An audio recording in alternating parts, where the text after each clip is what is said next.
विद्यार्थियों, आज हम पढ़ेंगे सत्ता की अवधारणा। इसमें सबसे पहले हम पढ़ेंगे सत्ता का अर्थ और परिभाषा। देखिए, सबसे पहले सत्ता के बारे में हम समझ लेते हैं कि सत्ता का एक सामान्य परिचय क्या है।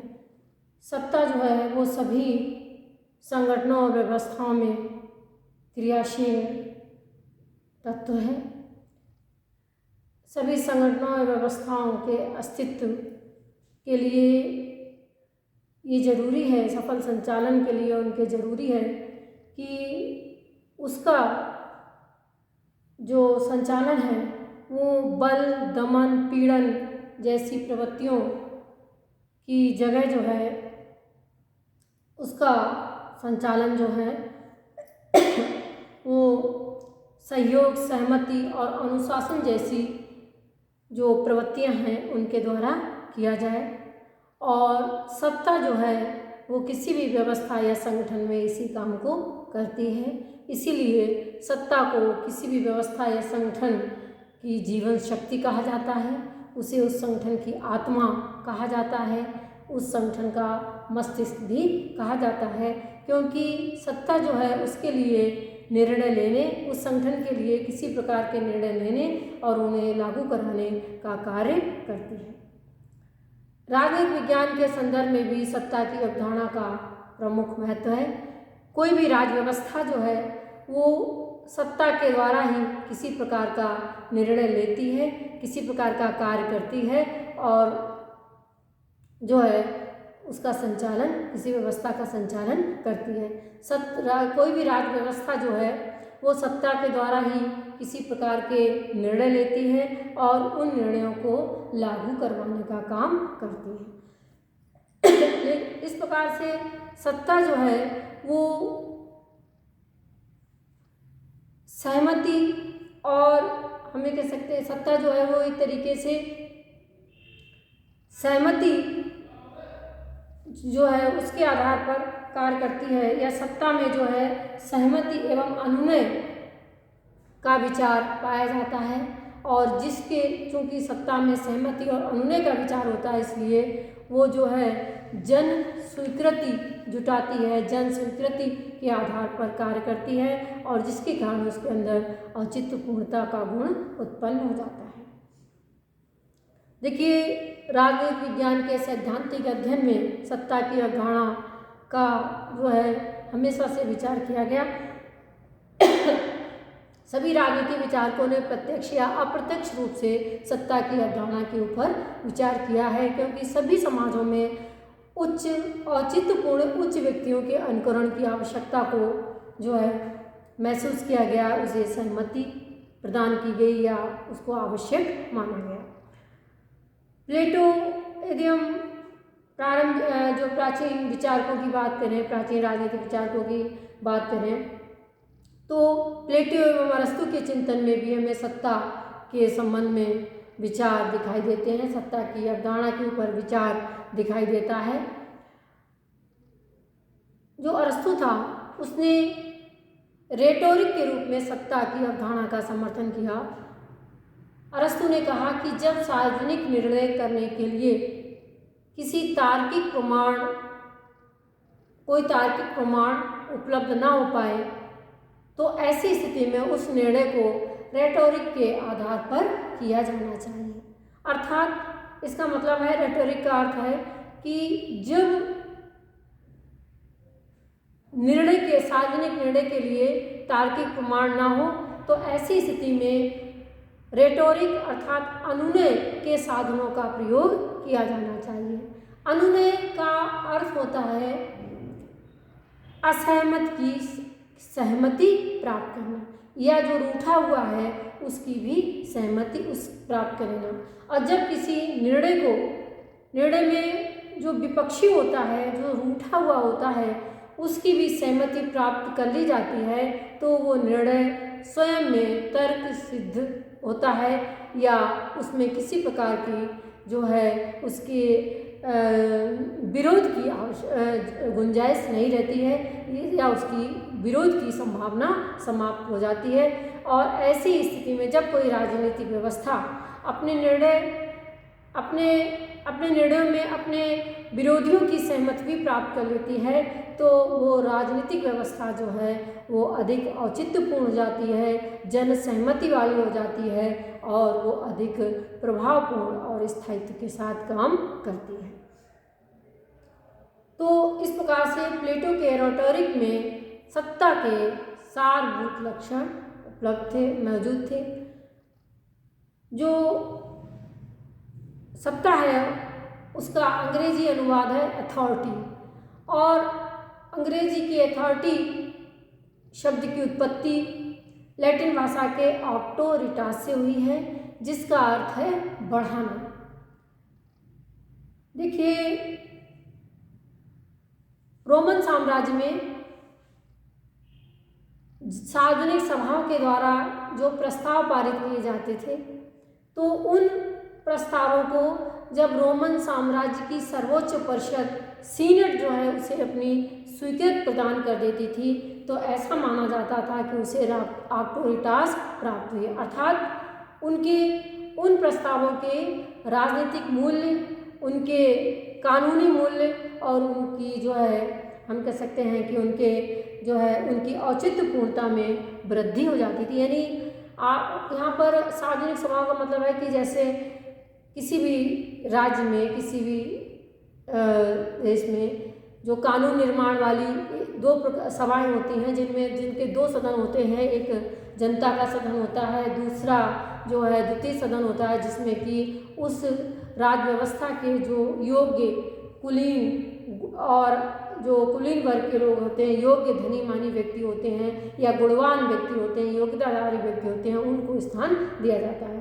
तो रोमन साम्राज्य की जो सर्वोच्च परिषद सीनेट थी, जब वह उसको सहमति प्रदान कर देती थी तो ऐसा माना जाता था कि वह कैसी हो गई है, उसको ऑक्टोरिटास प्राप्त हो गई है या उसके राजनीतिक मूल्य में वृद्धि हो गई है, उसके कानूनी मूल्य में वृद्धि हो गई है और वह कैसी हो गई है, औचित्यपूर्ण हो गई है। तो इस प्रकार से ऑक्टोरिटास में सत्ता के लक्षण सार रूप में मौजूद थे। आधुनिक युग में भी राजनीतिक विज्ञान में सत्ता की अवधारणा को एक प्रमुख अवधारणा के रूप में स्वीकार किया गया है, लेकिन सत्ता के अर्थ और परिभाषा के बारे में विद्वानों में एक राय नहीं है, उनमें जो है अलग अलग मत है। तो कुछ परिभाषाएं हम पढ़ लेते हैं कि सत्ता की विभिन्न विद्वानों ने क्या परिभाषाएं दी हैं। हेनरी फ्यूल जैसे विचारक ने लिखा है कि सत्ता आदेश देने का अधिकार तथा इसे लागू कराने की शक्ति है। यानी सत्ता ऐसी शक्ति है जिसके द्वारा कोई भी व्यक्ति या सत्ताधारी जो है वो अपने आदेश देता है और उनको लागू करवाता है। रॉबर्ट वायस्टेड ने लिखा है कि सत्ता शक्ति के प्रयोग का संस्थागत अधिकार है, स्वयं में शक्ति नहीं है। यानी सत्ता जो है ऐसी शक्ति है जो किसी भी सत्ताधारी के द्वारा पद में नहीं, संस्थागत शक्ति का मतलब होता है पद में निहित शक्ति, यानी सत्ता शक्ति के प्रयोग का संस्थागत अधिकार है। यानी किसी व्यक्ति को उस शक्ति के प्रयोग का कानूनी अधिकार है क्योंकि वह उस पद पर है और उस पद पर होने के कारण उसे वैसा आदेश देने का या उस प्रकार की शक्ति प्रयोग करने का अधिकार है। बीच के शब्दों में अन्यों के कार्य निष्पादन को प्रभावित या निर्देशित करने का औचित्यपूर्ण अधिकार सत्ता है। हर्बर्ट ए साइमन ने कहा है ये दो शक्तियों उच्चस्थ एवं अधीनस्थ के बीच संबंध है। यूनेस्को ने सत्ता को परिभाषित करते हुए कहा है कि सत्ता स्वीकृत, सम्मानित, ज्ञात एवं औचित्यपूर्ण शक्ति होती है। यानी सत्ता के अंदर इतने विशेषताएं या गुण पाए जाते हैं। अब हम संक्षेप में सत्ता का अर्थ और परिभाषा समझ लेते हैं। सामान्य जो भी हमने परिभाषाएं ये पढ़ी हैं उनके आधार पर सत्ता का एक सामान्य अर्थ समझ लेते हैं। सबसे पहली है कि सत्ता राज व्यवस्था का अनिवार्य तत्व है। अभी हमने पहले पिछले स्टार्टिंग में कहा था कि किसी भी राज्य व्यवस्था के संचालन के लिए, अस्तित्व के लिए सत्ता होना बहुत ज़रूरी है। प्रत्येक राज्य व्यवस्था में जो है सत्ता क्रियाशील रहती है, मौजूद रहती है। सत्ता के बिना जो है कोई भी राज्य व्यवस्था अपने कार्यों में असमर्थ रहती है।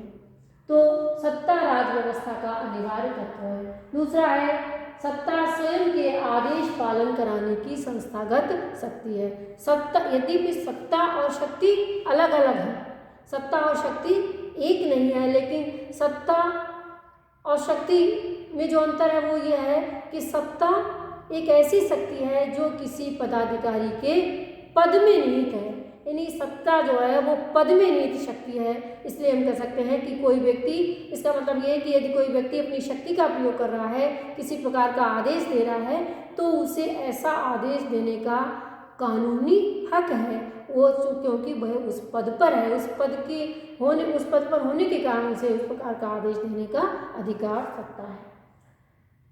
सत्ता उच्चस्थ एवं अधीनस्थ के बीच संबंध है। देखिए, सत्ता जो है उच्च अधिकारी और अधीनस्थ अधिकारी के बीच एक संबंध है।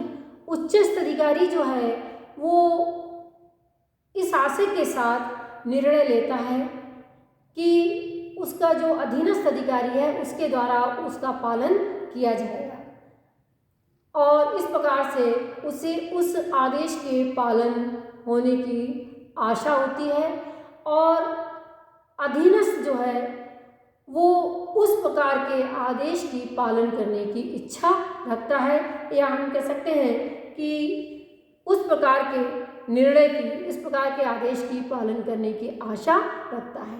यानी उच्चस्थ अधिकारी इस आशा के साथ निर्णय देता है, आदेश देता है कि उसका पालन किया जाएगा, और जो अधीनस्थ अधिकारी है जो उसका पालन करता है वो भी उसके पालन करने की आशा रखता है, क्योंकि उसे मालूम है कि वो अधीनस्थ है और जो उसे आदेश दिया गया है वो उच्चस्थ के द्वारा दिया गया है, इसलिए उसे उसका पालन करना आवश्यक है। तो इस प्रकार से दोनों ही जो है इसका पालन करने के लिए, हमें जो दोनों एक आदेश देने के लिए, दूसरा उसका पालन करने के लिए तैयार रहता है। अब देखिए सत्ता की सत्ता मूल्य सापेक्ष होती है, अर्थात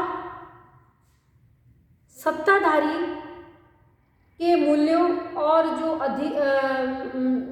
अधीनस्थ हैं उनके मूल्यों के बीच क्या होती है, सहमति होती है, या दोनों के मूल्य एक जैसे होते हैं, और इसी कारण जो है अधीनस्थ के द्वारा उसके आदेशों की पालना की जाती है, क्योंकि सत्ताधारी के जो मूल्य और विश्वास होते हैं वही मूल्य और विश्वास और आचार विचार किसके होते हैं, सत्ताधारी के होते हैं, वही अधीनस्थ के होते हैं। इसलिए सत्ताधारी के आदेशों की पालना की जाती है। इसलिए सत्ता कैसी होती है, मूल्य सापेक्ष होती है, और मूल्य सापेक्ष होती है इसलिए वो कैसी बन जाती है, औचित्यपूर्ण बन जाती है, या वैध बन जाती है, उसके अंदर वैधता का गुण उत्पन्न हो जाता है। और जब सत्ता मूल्य सापेक्ष होती है इसलिए औचित्यपूर्ण हो जाती है, और उसके फलस्वरूप सत्ता में क्या गुण उत्पन्न हो जाता है, सहमति और स्वीकृति का गुण भी उत्पन्न हो जाता है। क्योंकि औचित्यपूर्णता सत्ता को किस लिए मिलती है, क्योंकि जनता जो है उस आदेश से क्या है, सहमत है, या उससे उसने स्वीकृति प्रदान की हुई होती है। और चूंकि सत्ता के अंदर मूल्य सापेक्षता होती है, सत्ता औचित्यपूर्ण होती है, उसके अंदर स्वीकृति और सहमति का गुण भी आ जाता है, तो अपने आप सत्ता कैसी बन जाती है, प्रभाव पूर्ण बन जाती है, या सत्ता के अंदर प्रभाव का गुण उत्पन्न हो जाता है।